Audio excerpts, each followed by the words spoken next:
In this video, I will explain how the state of antibody-antigen precipitation will interfere with the screening test of hepatitis B as well as secondary syphilis. So once a patient acquires either hepatitis B or syphilis, at first there would be too much antigen. So here we have antigen excess. But then they would eventually reach a state where the antibody and antigens will form a circular structure. And at this stage, there is maximum precipitation that is formed.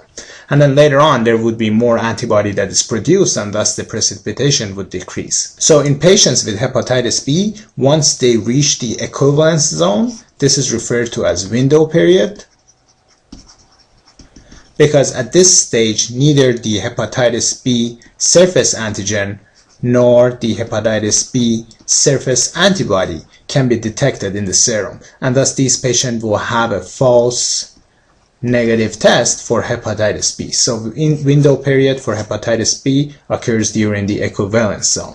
In patients with syphilis, on the other hand, formation of the precipitates of the antibody and the syphilis antigen determines the screening test. So once there is too much antibody production, there would be too little precipitate that is formed, and thus there may be a false negative test for secondary syphilis. And this is referred to as prozone phenomenon, which is due to the increased production of the antibody with secondary syphilis. And that concludes our discussion.